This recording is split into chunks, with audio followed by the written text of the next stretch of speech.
Former anti-vaxxers, what caused you to change your mind? Not me but my nonna. She's always been into oils, healing rocks, potatoes in socks, all that weird shit.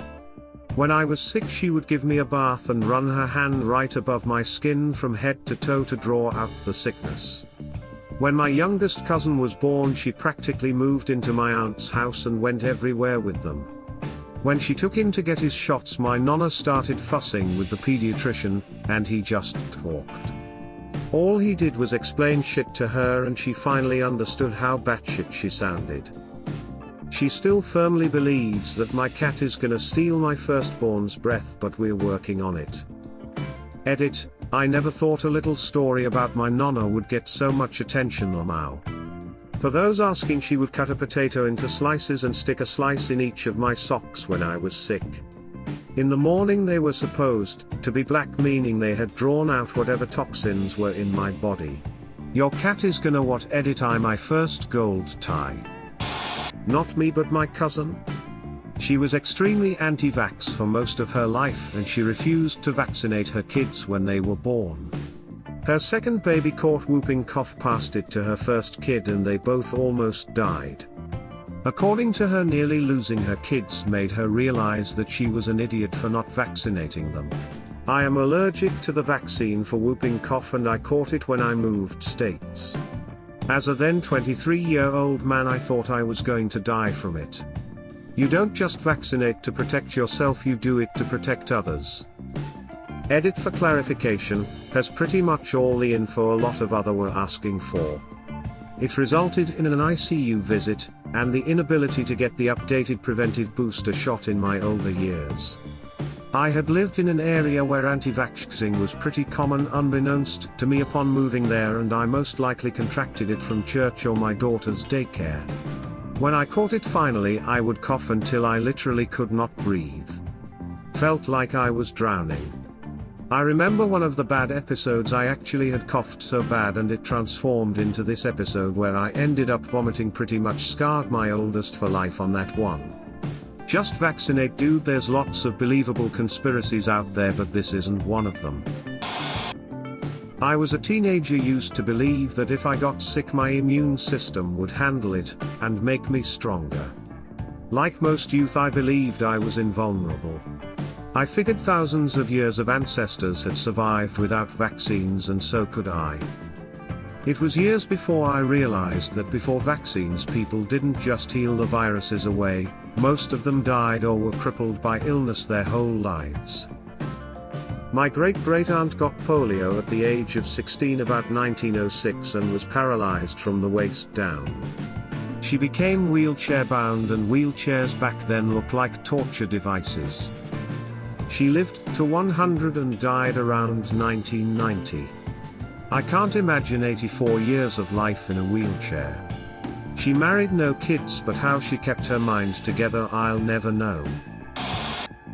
My now wife was an anti-vaxxer.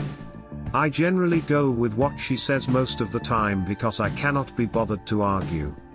However, when we were discussing getting married and having kids I was surprised at how strongly I felt about. I was prepared to walk away from the love of my life rather than not vaccinate. I gave all of the reasons. I'm from a third world country, and she's European. I have seen too much shit from a lack of vaccination program to sit on the fence on this. She came around. When our first was born he was quite ill. I don't think we were in danger of losing him, but just that tiny bit of danger reiterated the point of protecting them and others from illnesses. My wife is now more on top of the vaccination dates for our kids than I am. A friend of hers had a baby recently and expressed some anti-vaccination sentiments.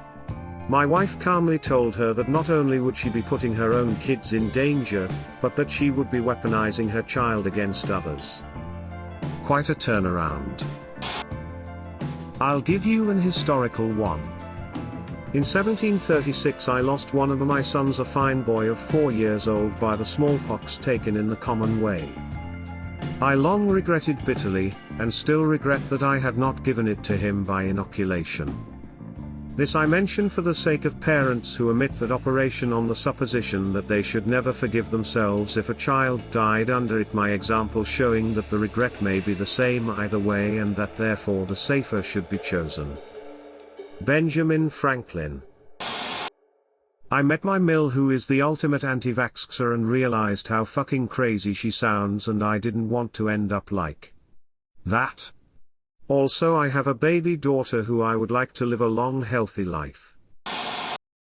My mum told me last week when we were talking about a COVID-19 vaccine that she nearly didn't have my brother and I vaccinated. I was shocked because she was a nurse for years and years, and she now stresses the importance of getting our yearly flu vaccinations and pushes my needle-phobic dad to get his.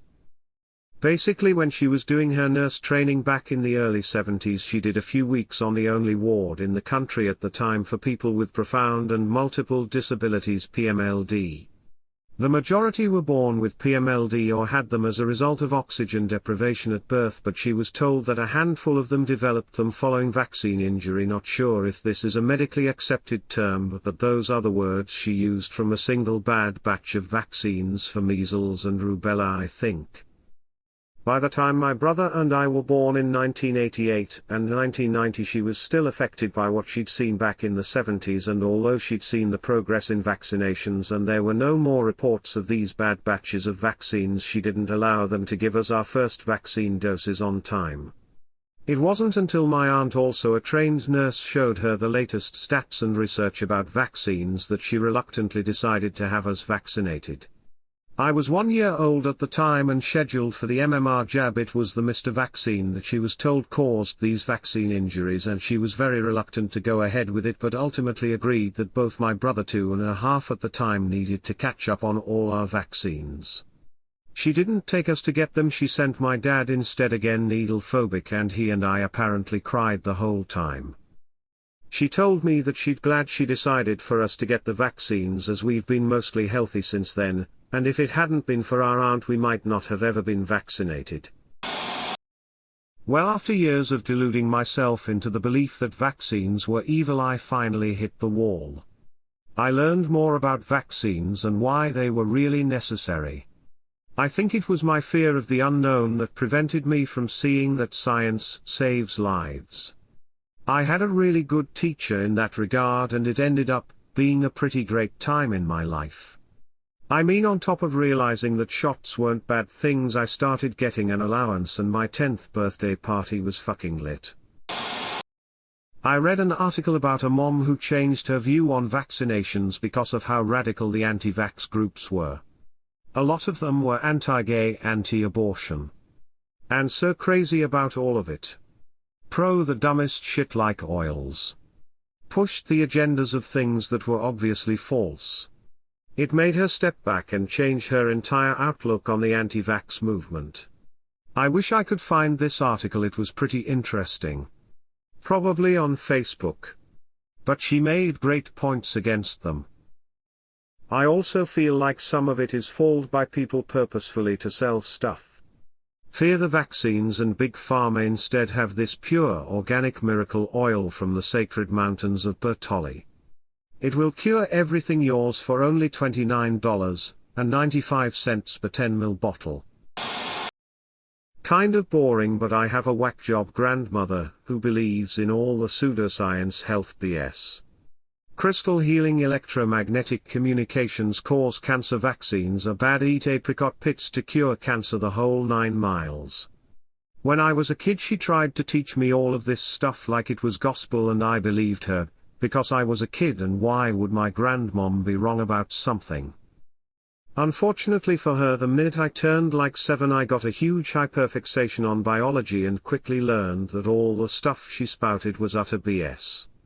I'm autistic, and I was like the stereotypical autistic kid where they just know a fuckton about one particular subject and devour any kind of learning material related to it they can get their hands on. I'm actually still like that. Except now I can get a degree for it. It was not hard for me to realize that none of the things she believed made any sense even as a kid. I don't really know why I didn't like the idea of vaccines, but I didn't until my girlfriend had gotten pregnant, and then I stepped on a rusty nail. Like the only way to stop tetanus is the vaccine.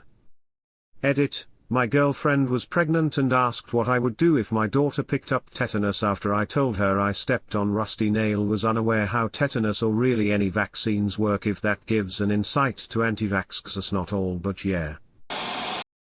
My ex-husband was a very controlling person and did not want our kids to get vaccines. I was always so scared knowing my kids had no protection. One day one of our kids scraped themselves on a fence, and the school called me. I snapped and took them straight to an urgent care for a tetanus shot and just started secretly getting all my kids vaccines. We eventually divorced and now all my kids are fully caught up. I was caught into the anti-vax propaganda after my younger sister was said to have autism. Reddit helped me change my mind with people providing evidence of anti-vaxxers' stupidity. Edit: thank you for my first award ever. I thought it would get lost in new comments. Love you all. What can I say except you're welcome. The research changed. I had my eldest shortly before Wakefield was debunked. When internet forums were way more common than Facebook and mommy blogs were all the rage, a la Julia and Julia.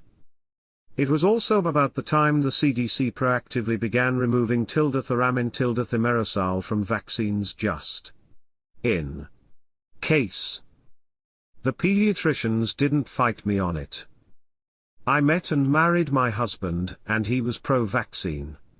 Wakefield was multi-disproved and we stared a delayed schedule.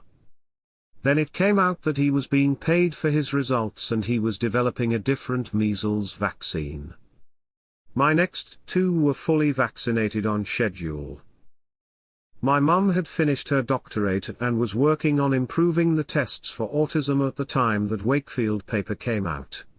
She'd also just had my little sister and remembers asking her colleagues for advice about whether she should vaccinate my sis.